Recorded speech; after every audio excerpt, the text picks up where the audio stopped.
And I think that's one of my elements here is the pitch is dead, right?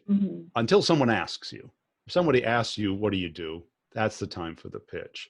But don't lead with the pitch, because if they're interested, they're looking for you. You got to meet them where they are. And most likely they're even unaware of the problem you solve, not even curious about it yet.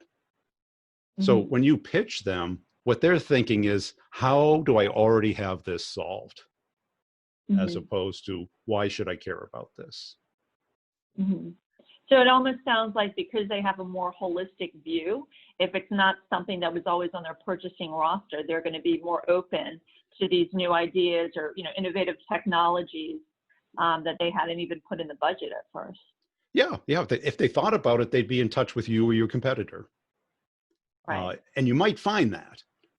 And if you can, great, but that's needle in the haystack selling. What you want to do is meet them where they are and then bring them where you need to be. Create curiosity about the problem, interest in it, and then build it into urgency for action. And that looks a lot more like education than it does selling. But there's not much difference. You know, a good teacher motivates their students to learn as opposed to trying to, you know, spoon feed them. Right. Okay. Well, with that, I mean, I guess, how about if we start off, you know, again, you've already touched base with some of those principles, but if we go into them in a little bit more depth. Yeah. So Well, do you want to go ahead? Yeah, sure. I think the number one thing is build an outward mindset, meaning that you start thinking like your target persona. In your case, the CISO or the people who are building security systems or have to be responsible for them. I sold that stuff for 8 years. And I bet what you all run into is if they don't feel that pain yet, they feel like they're covered. And the security space especially is very keyword oriented. And it's hard to communicate what you do without saying one of those keywords. And once you do, firewall, penetration test, denial of service attack, whatever it is, they have been studying this forever. And until you can crack their level of confidence, they aren't interested. So about the outward mindset is you got to start thinking like they think. And have empathy for them, interest in their world, curiosity about what they care about, and start to understand how they get rewarded and how do they get punished. And certainly security has it built in. What do they care about? You know, things not going wrong, right? Right. Yeah. Right. Well, especially, you know, the CISOs at these companies now, I mean, they're so focused with the, you know, the remote workload and whatnot. You know, it might be hard to get them to think later on around the horizon when right now they're just trying to make sure that, you know, people are working from home properly and there aren't going to be any breaches and whatnot. So it's, you know, so that could be challenging. Right. Because now people are working from home. You don't know who they live with. You don't know who has access to that computer while they're not sitting there. You don't know what they're downloading. Right. So in terms of the go ahead, in terms of the next guiding principle, do you want to? Yeah, I think it's thinking like them. And I have this concept, what I call mammal-to-mammal selling, is that too many of us are taught to sell to a persona and stay at this professional level. And what we also got to think about is that they're a mammal, we're a mammal. And when you approach them, what do they think? They want to know who you are and are you friend or foe? Are you here to give me something or are you here to take something away from me? And I think in sales, we're too often taking away. We're asking for time. We want their attendance at a webinar. We want to tell them about what we do, instead of showing interest in them, giving them something. So it sounds like, you know, even a lot of what you're saying is even about establishing credibility and trust. Yes. And I guess a question that I would have is, you know, again, especially in this virtual world, how do you do that? I mean, it's just, you know, I guess if you can get someone on a Zoom, that's great. It's still not the same thing as an in-person meeting, but I mean, it's how do you do that? You know, we still need to be building relationships because this could be going on for quite some time. Yeah. The first thing you do is not pitch them. Right. You approach them like you would in the physical world. If you're at a networking event, what do? Do you hand out your card first? No. No. No, that doesn't work. Do you start talking about yourself? No, that doesn't work. No. You typically ask a question like about the venue. You know, how'd you find the last talk? You maybe compliment them on the last talk if they were giving it. Or maybe bring up something that you're interested in. How you know each other, how you got here, what was the motivation behind it. And this sounds like small talk, which it is, but that's how mammals negotiate friend or foe. You know, I know you're a cat person, and if a stranger comes into your house. But I think you are too. I am too. And my cat, doorbell rang, that cat ran behind the couch. Why? Because the cat's cousins came over one time and were very friendly. And when you're a 5-pound kitten and a 50-pound kid is chasing you around, you're not thinking that kid cares about you, right? Right. Yeah. So what we have to do is start slow and build. Start where they are, right? They're wondering who you are and are you friend or foe? If you can talk about what they care about. In security, it's easy. Talk about the latest breach, the latest mistake somebody made, and get their opinion on it. Okay. And now you've got a conversation going. And then you can build it into them asking you what you do, which happens in a networking event or at a party. So how do you do that? So when we're not having as many networking events, can you think of ways to kind of, you know, I guess it's about establishing that rapport. And that's the thing that's just, you know, again, as someone who, you know, I also focus on business development. I mean, my whole career is based on, you know, going to networking events and being able to establish a rapport. A lot of, you know, that's especially all the salespeople in here. I mean, that's really what they have that often distinguishes them from other folks, as opposed to just a purely transactional relationship. Yeah. So how would you recommend possibly doing that? You know? Sure. Like I try and get CEOs on my podcast all the time. I don't pitch the podcast. Yeah. Okay. They do love doing that. That's a great way to create something of value where they come to you. Right. You got to ask them, what do they care about? Okay. A CISO cares about security, clearly.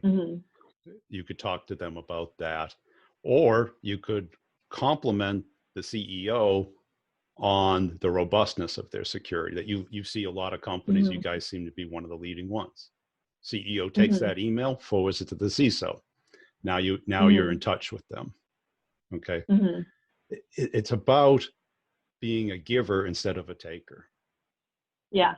You know, there's a lot of online happy hours right now. And you just invite your target profile. You don't pitch them. You know, you talk about wine, whiskey, cigars, whatever it is that they're interested in, and you build rapport with them. So do you think just like the cold call or the email, I mean, do you think that that's dead? I mean, what do you ever think that it works if they're in market for it? Like I'm in market right now for a video editor. And if a video editor emailed me, I might reply, I might click on it. You're probably in market for somebody to adopt a kitten right now. Right? No, actually, I think that might no longer. You're not in market for that. But that's about it. You know, because I get SEO, 4 SEO pitches a day. I'm not in market for SEO. Okay.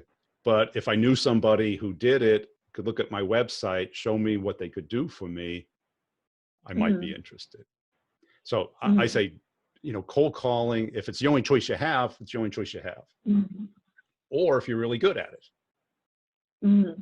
Or if you're good at it and it works, don't stop doing it. But Right. if what you're doing today isn't working, take a step back Mm-hmm. and take these slower steps to get to know these people. Because the mistake we Mm-hmm. make is we think we have to talk to 1,000 people. How many deals do you really have to do to make the goal that you want? Mm-hmm. Usually it's in the tens or 20s. It's not in the hundreds or thousands. Mm-hmm. Well, and that also, I mean, I think a lot of times people, they'll spend a lot of time just doing this broad outreach. And it's like, I really believe that if people would actually just do the research and they find out, if there's a company that is a good fit for what they do, if they would just learn more about the person, learn more about their issues, find a way to kind of tailor it. I can't tell you how many times I get pitched for things that are completely irrelevant to the business. And I just don't, plus it's kind of transactional. So I think it's not really building a relationship when you're doing stuff like that. It's not. It's hoping that you're either in market or that their pitch is so compelling that it'll convince you to be in market. Mm-hmm. So what if let's say you can get a warm intro to someone. Let's say one of your investors, excuse me, or board of advisors. Let's say they know some of the CEOs and whatnot. I mean, obviously, that's a helpful lead. I mean, I think that's better than just doing blind outreach. But I mean, what about for example, even tools like LinkedIn versus let's say you're sending an email. One of the things that I have found that it's better off sending an email, let's say from LinkedIn, where people can see, the common contacts and whatnot to help establish credibility, as opposed to just sending an email from your work account. I mean, do you, so in terms of, if you don't have time, or if you, I think it's good to do a lot of these things in tandem, but let's say, there isn't like an immediate networking event, or, someone doesn't have like a CEO forum and stuff organized. What do you think are some other options to do that, to get to meet? Yeah, I think LinkedIn is great. I mean, if you put a discussion about a topic and you tag somebody that you'd like to hear their opinion on it, they might respond. They might contribute to it. You can learn so much more about the person, what they care about. Everything on that profile they had to put there, and they put it there for a reason. Right. And they want to talk about that stuff. Charities, authors, groups, schools, past achievements. How many people put all those letters after their last name? If they put them there, they want to talk about it. And too often we just talk about ourselves, which is exactly the opposite of what we should do. They don't care about us. We have to show that we care about them. It's interesting. I have seen other people give tips where, keep it professional. You don't want to discuss personal things. And I find maybe there are people that feel like that, but I also don't think you can ever, you can't establish a relationship like that. Again, it's purely transactional. If you ever do get to talk to someone like that, chances are, at least, back when I was working at the law firms, a lot of times those people, they just want the cheapest person, or, it's not necessarily value based. And, as soon as they find someone they like more, they'll immediately drop you, because I just find that a lot of times it's better off to find ways to develop a relationship as opposed to focusing on more transactional opportunities. Right, because when the other person is in a situation where they either want to talk to you, have to talk to you, or got tricked into talking to you, or don't want to talk to you. Which one do you want? Right. Yeah, exactly. And the professional thing, they'll only talk to you when they have to. Right. But when you have rapport with somebody and they want to talk to you, you bonded about a commonality, an interest, a passion. If somebody puts a charity on their profile, that's a passion. They're giving money and getting nothing. That is what a passion is. And they Mm-hmm. do it for a reason. If they're proud about something, and anybody who puts content out there, very few people get likes, comments, or shares. Mm-hmm. That's a give. There's Mm-hmm. always that neighbor that you have that's the friendly neighbor. They're the ones that first come over when you move in, want to help you out, Mm-hmm. bring you a meal, because they want to start the relationship on the right foot. It's not Mm-hmm. because they're nosy. It's because they know what it's like to move into a new place. You have too Mm-hmm. much to do. You don't know where to get anything.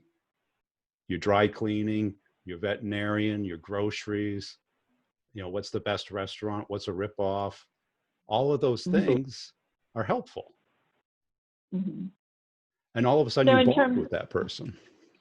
Go ahead. right, right. And I also think even in terms of when you mention giving, a lot of times it's just important to give, but when you know that someone is in a role where there's probably going to be overlap, or you want to establish those relationships before you actually need them.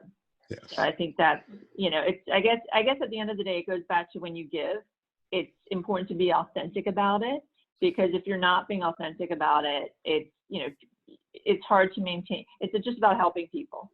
Yeah. And it's like, if you don't have that value attached to you, I don't think that people are going to be able to keep up with it. People can see through it pretty quickly. Right. So, Yeah. It has to be sincere. And right. it takes a little bit of practice. Maybe your parents taught you this, or maybe they didn't, or maybe you're an introvert and you haven't really needed this skill. Mm-hmm. And what I find is actually the entrepreneurs are the best ones at this, Uh-huh. because they know the problem domain better than anybody else. And I've got Right. a lot of entrepreneurs in my course, and they go, Brian, once the conversation started, I'm done. I'm gold. I get the deal, Mm-hmm. but I can't cold call. I think Mm-hmm. spamming people is just a waste of time. And I teach them Mm-hmm. how to build up this rapport with somebody. And Mm-hmm. then they get on the phone with them and they're talking about what they both care about, because they provide a Mm-hmm. valuable service to a problem that a lot of people don't even know they have. Right. So in terms of some of these principles, so what would you say is another important principle now, especially now? Yeah, I think the next one is that judgment and prioritization are the new activity. Mm-hmm. Judging what to work on in what order, and get away Uh-huh. from this, oh, I got to make 50 calls today. You don't need to make 50 calls.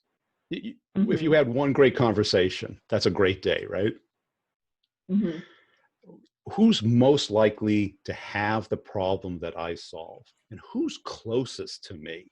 People go hardest Mm-hmm. to easiest versus easiest to hardest. Right. So And this they is don't, your law of proximity too. law of proximity. Yeah. Uh-huh. Yeah. And we ignore it. We think everybody's equal. They're not equal. Mm-hmm. If you're selling to mid-market, and start with your network, let people know that what you're looking for and how you can help them in your network, and start Mm-hmm. looking for the people they're connected to, ask their Mm-hmm. advice, ask their opinion. And all of us, what happens when you're out of work? Smart people let everybody know, hey, Yeah. it hit the fan. I need a new job. Do you know anybody who needs a great salesperson or a great developer or a great Mm-hmm. marketer? And the word starts to spread, because people don't get jobs off submitting a resume. They get jobs off the network. Submitting Mm-hmm. your resume online is just a waste of time. You're at the bottom of the list. You're not at the top of the list. Mm-hmm. Actually, even speaking of that, one thing that I noticed recently that was pretty interesting is several people have been posting if someone's looking for a job. I think it goes back again to giving, to helping other people. I've noticed that there's like a common post that several people have put out where it's like, if you're someone that I have ever worked for and you suddenly find yourself out of a job, please contact me and I will do whatever I can to help. And I think that, that's I mean, again, even when you're not the person who is the recipient of that goodwill, I know of who the people are that wrote that. I mean, I think, when you see people out there with that kind of mentality, especially today, it's, I think in many ways you can buy goodwill even with the people who aren't the direct recipients. Yeah. There was a hack that I had in my 20s to build a lifelong friend. It was called Help Them Move. Because, right, in your 20s, what does everybody do? Oh, yeah, I'll be there. I'll be there around 8. Then for the opening party. Oh, you have the housewarming party. Let me know when it is. Yeah. And then all of a sudden they call at 8 and they go, oh, my mom's not feeling well. I'll try and drop by later. I was the guy that showed up. Yeah. And I stayed until it was done. And I got to tell you, everyone I helped move is still in touch with me today. Yeah. And when I have a friend who loses their job, I get on the phone, and I start calling friends and telling something. And I got to tell you, there's another hack if you're out of work. A friend of mine put a post on LinkedIn, says, I just got fired. It's the best thing that ever happened to me. And he explains why the job wasn't a match. Got 2,500 likes. And I'm sure the guy's busy as can be right now talking to people about job opportunities. It was vulnerable. It was honest. It was engaging. So in terms of some of, so have we gone through what are we on yet in terms of the principles? I think I covered most of them. That the salespreneur idea is that even if you're not an entrepreneur, I think today everyone's got to think like an entrepreneur. And what does that mean? It means own it. Own your training. Own your hardware, your software, your phone. Too many people, if you get laid off, they scrape your machine, they turn off your phone, all your logins, and you have no access to anything. Yeah, And that's not a great place to be. People calling me all the time. Hey, do you have this person's email address? It's like, what am I, Google? It's like... That's actually that's a very good point. And everybody's side hustle is your network, because it's your bank account. You got to put $1 in every day, like 15 minutes of helping people out, connecting with other people, giving a little bit, so that when you need it, they know who you are and they know you're a giver, not a taker. Right. And let's face it, jobs don't last 5-10 years. I wish they did. That's true. Yeah. But we're all kind of 1099s, even if we are getting a W-2. And if you keep looking, unless you start your own business like you have, so you start your own business from it. So yeah, and trust me, that's not easy. Yeah. In so what I think might be helpful is, so for this, in terms of specific tactics, which I like to call what would Brian do, in terms of outreach. So, we talk about certain principles, being a giver, and, about in terms of actual developing relationships, looking at the other person as an actual human being, the buyer as a human being, as opposed to, again, these just faceless transactions, we're just trying to sell. So in terms of actually applying some of these principles, I want to go through a couple scenarios, and if you could kind of tell us how you would approach it from the initial approach in terms of, like what if they don't respond to something, and, in terms of getting that meeting, and then also follow up, because we know if anyone listens to your strategies and your tactics, they're going to eventually get a response, and they're going to get that meeting, and they are going to eventually close the deal, right? Yeah. So, okay, so for the first one, let's say it's in terms of just maintaining relationships. Let's say it's a good customer. You're reaching out, and they're like, we're just not thinking about this right now. We don't have time for this right now. So, this situation could go on for quite some time. You want to find a way to add value. You want to find a way to maintain the relationship without being a pest. So while you want to respect that, what can you do to keep things fresh? Because also a lot of times I think people might say that and then an opportunity will pop up. And if you're not front and center, Right. you know, that's not good either. So how would you approach that, a situation like that? Yeah, you have to stay in touch. Mm-hmm. And it's about talking about what they care about, not what you care about. So Mm-hmm. it's really understanding what they care about. I talk to Mm-hmm. CMOs mostly and CROs. What do they care Mm-hmm. about? They care about pipeline, lead generation, and revenue. Okay. Mm-hmm. They're quarterly focused. So, you know, it's easier to get them the first month of the quarter than the last month. Don't call them the last week of the quarter, Mm-hmm. but call them the first 2-3 weeks of the quarter, you know, Uh-huh. and you can tell how they're doing. You know, are they hiring? Are they letting people go? Are they responsive? Tell them how other people are solving particular problems. Talk Mm-hmm. about what they care about, because Mm-hmm. they're people. And it goes back to this Mm-hmm. mammal-to-mammal thing. If you're there to steal their food, they're going to bark at you. If you're there to Right. give them food or play, they want to play. Right. You know, and that's why social's so powerful, and why I do, you know, both comical videos and tips, is I stay in Mm-hmm. touch with my audience that way. Not everybody Mm-hmm. listens to a podcast. Not everybody watches videos. I can't Mm-hmm. call or email everybody, but it's a nice way of, you know, a minute and a half, either making somebody chuckle or give them a different view on a particular part of the sales process. Mm-hmm. Too many people are just like, hey, did you read my last email where I was asking you to do something for me? Now I have to go look at your last email to see, did I miss something? No, I wasn't Uh-huh. interested. Uh-huh. You know, that's, Yeah. And I think I've heard in some of your podcasts, even when you mention like video emails or something. So what exactly is that? So I've never, you know, I know they have the Zoom meetings, but I haven't heard of a video email. yeah, video email's pretty popular now. Everyone's doing Zoom. I mean, very rarely do I find somebody ask me what Zoom is. Mm-hmm. I used to use Skype. I moved to Zoom completely. But video email is a great way to connect with somebody, because a lot of people showed up here versus listening to my podcast because they want to see something. They want it live. They want it interactive. Mm-hmm. And a video email, they get to see who you are, that it wasn't machine generated. It Mm-hmm. wasn't in a cadence, this, you know, 16 touches in 16 days that people are recommending. It's like, that burns your territory. It doesn't build your territory. Mm-hmm. And it's a way of connecting with people, especially if you have a visual product. You have Mm-hmm. something that can fit into their website. You show their website and how it would look with your product.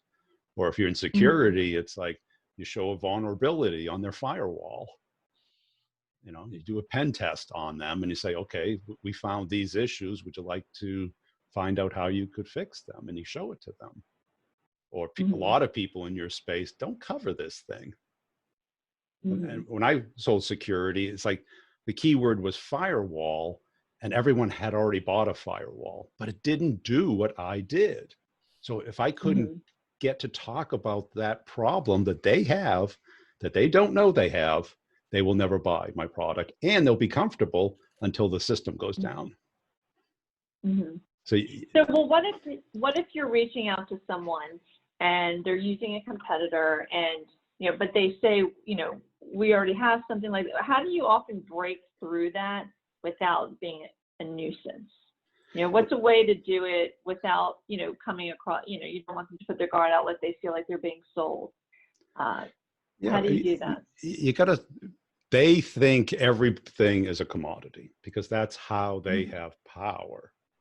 If you're unique, which we all are, you do something different or better than your competitor. You have to get them focused on that. So you use a question, because a question's the only mind control that we have. Have you ever thought what would happen if this happened? And when I sold security, it's like what you have, I use the airport analogy. Basically, what you have is a dog that's sniffing the luggage. What we do is we x-ray the luggage and show you things like guns, knives, weapons, bombs, all Mhm. automatically. The dog might Mhm. find that, might not. Do you care?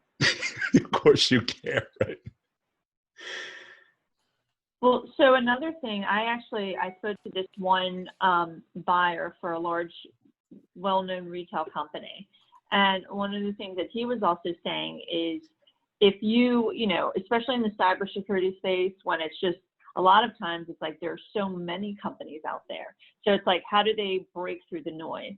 And it's like he said that if someone gets his attention, if he's listened to someone pitch, if you overstate what your product does, at that point, it's, even if it's a great product, there's just an immediate loss of credibility, and he doesn't want to listen because, well, number one, it's other than the fact that he's very, you know, a lot of these CISOs, they are very experienced, like especially at these larger companies. He considers it kind of an insult to his intelligence, but it's like a lot of times what makes one product, or what makes one company better than their competitor, is it doesn't always have to be the product. A lot of times it's the application of the product. A lot of times it's, you know, the people providing the service Yeah. stuff. And he said that, you know, when people overstate the product in terms of, you know, trying to use that as a competitive edge, he's like, not only is that not a requirement, but you immediately, you know, once you lose that opportunity and you lose credibility, it's done. Right, So because it doesn't always have to be a superior product. what does every cold call pitch and every cold email pitch start with? Big fat claim. We do 10x this, 100x this, reduce this. And that can be true in a very particular, unique situation, but it's there to gain interest. But what breaks trust fastest is lying, right? Yeah. It's like, Yeah. yeah, I'm a friendly If you get dog, and then you caught, bite them. That's a lie. It's like I'm misleading you. That's the right. opposite of trust. You build Even if trust it's by an over delivering. exaggeration, even if it's an exaggeration, I know that that's something where it's, you know, if you're the best that is out there, you better be able to have specific, you know, data to back that up. You know, Right. because a lot of people say that and they don't want to hear that often. But before we even run out of time, one thing I also want to discuss is, so let's say that there's a buyer that you want to talk to, and there's no opportunity for warm intros. Like you think that this person's going to benefit from the product, but there's no relationship established at all. Can you take us through that whole process? Like, are you going to do an email? Like, what are the different opportunities in terms of outreach? Well, if you can find out what they care about. I did a post Right. on LinkedIn and how I got Mark Cuban to retweet me in less than a half hour. Oh my God, that's You know how impressive. I'll tell you how I did it. I interviewed by accident, I didn't know it at the time, somebody from a company he invested in. What does Mark Cuban care about? He's a brilliant investor. He's a Shark Tank guy. I tweeted, another genius Cuban investment. And I tagged him in the tweet. He retweeted it. I got like 500 new followers in one day. Now, I asked him to be on the podcast. He goes, let's figure it out. It never really happened, but here I am talking to a celebrity, a billionaire, doesn't know who I am, but I know what he cares about. Now, that's an exaggeration. That's a wonderful thing. But and when did this happen? Was this recent, or was this it was a while? a couple years ago, but it's still on my LinkedIn profile. A picture of him. Just go down to my posts, and I have the actual picture of the retweet there. So it's a fact. But, and I'll give you another example. You might want to challenge them. Brian Halligan, the CEO of HubSpot. I wanted him on my podcast. And I couldn't get any response from his marketing or PR team. And so I got on Twitter and I said, at Mark Halligan, any interest in promoting your new CRM? ? Half hour later, definitely. Any interest in being on my podcast? Let's make it happen. Okay, that's one way. But if you find out what they care about and how you can help them a little bit, Mhm. Engage them in their opinion, their interest. How to win friends and influence people. It's all about Mhm. showing interest in someone else. Yeah. And this is a lost art, I think, because what we keep thinking is how great our product or service is and how other people have gotten benefits from it. Mhm. Okay, well, I have to now bridge that from my world to your world. You have to bridge it for them, and you Mhm. have to start where they are. They're like, I'm unaware. I'm unaware of you, your product, and even the problem that you solve. But one other thing that I also find interesting is even when you mention inviting some of these people to the podcast and whatnot, yes, that's spotlighting them. But one thing where I do feel that with this pandemic, there's a unique opportunity is even though you're spotlighting them, a lot of these people, they are also wanting to give back. And they know that if they appear on your podcast, it's great for you. So I think now is also a really good time where, when people, they're not leaving the house. I mean, it's, yes, there's a lot of people are still very busy, but if you can be creative and help someone, and obviously they're, if they also know it's a way of helping you back, whether it is like that CFO form or, CEO form or whatnot, I think that there is more opportunity in terms of reaching out, like, connecting with like a Mark Cuban or something, or, another big name than normally you would. It's the It's law just of a time of reciprocation, giving. right? Yeah, If, yeah. if you've ever had the embarrassing situation of receiving a holiday present that you didn't reciprocate, you're like, I don't even know that cousin. I'm supposed to get that cousin something. They got me a can of peanuts. How do you feel? Mhm, Right? You're mhm, like, oh, wait a second, I forgot your present. I'll send it to you Monday. mhm, It's, at the end of every CEO interview, the same question is asked by them. How can I help you, mhm. Brian? Yeah. Or if you ever need help, let me know. Mhm, You know, the mafia has a whole economy on this concept, right? If you mhm. watch The Godfather, it's like the whole thing, it's not based on money, it's based on favors and Yeah. the law of reciprocation. And this is Mhm. what is ingrained in us as human beings. And even along with that, let's say, in terms of helping someone, a lot of times if you're not the person, I think now is also a good time. Maybe connect them with, Yeah. if you're not best positioned to solve their problem, find someone else who is. Don't just be focused on your immediate self.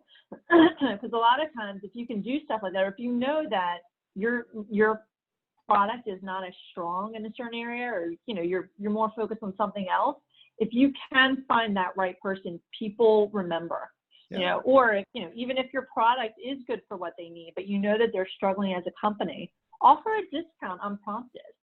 I think that a lot of times they will remember that, and it's again, all these opportunities to build goodwill that maybe that opportunity wasn't there before. Maybe they didn't need it.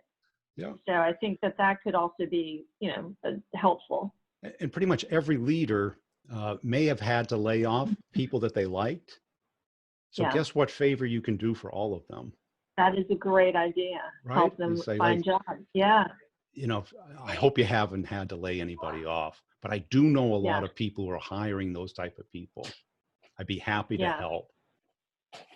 That's a great idea.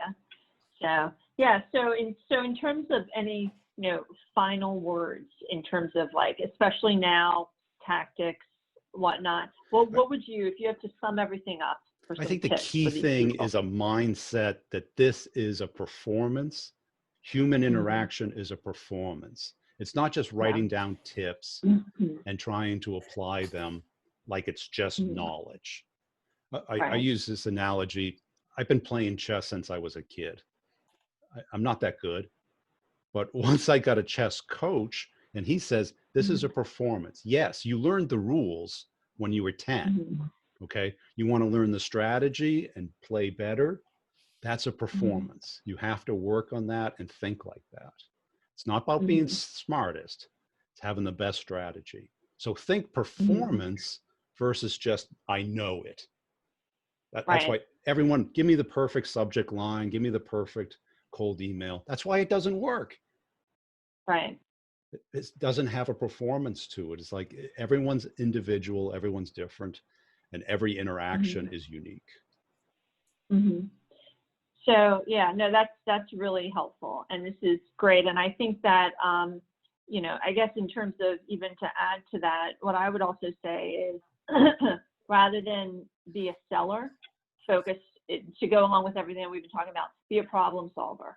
Yeah. You know, so whereas yes, obviously you want to sell, but if you can be a problem solver, whether with your solution or someone else's, building that goodwill will ultimately come back. And I also feel that right now, even though a lot of the opportunities don't exist, you know, again, in terms of meeting people in person and whatnot, I think there are a lot of other opportunities that never before existed. You know, again, when you talk about you can help people in ways that you can never help before, that's a great business development strategy. You know, again, reaching out to various people, you know, wanting them to be on their, if you have a podcast, or inviting them to certain virtual, you know, events, or finding ways to add value. I also think, again, a lot of these people, they're more receptive because they're at home and they're, you know, they might have, I don't know if they have more time. I mean, you know, I feel like a lot of times people are also working double with the stay-at-home stuff. But I think this is a great time to find ways to add value that maybe before weren't needed. Right. And I think the most important thing is just to keep moving forward. You know, the worst thing to do is just to do nothing. To do nothing, panic and freeze. Yeah. Yeah. Yeah. So, well, I want to thank everyone for joining us. And, you know, Brian, you know, again, you can find more tips from Brian. I recommend strongly you check out his website, b2brevenue.com. Follow him on LinkedIn. He, you know, you give the greatest tips on LinkedIn. It's especially even in terms of leadership. I think it's, you know, really good in terms of managing the team and helping people see things from a different perspective, you know, because obviously your salespeople, you want to keep them. And yeah, so thank you for joining us. Great, for thank this, you. Webinar. Appreciate it. All right, take care. Bye.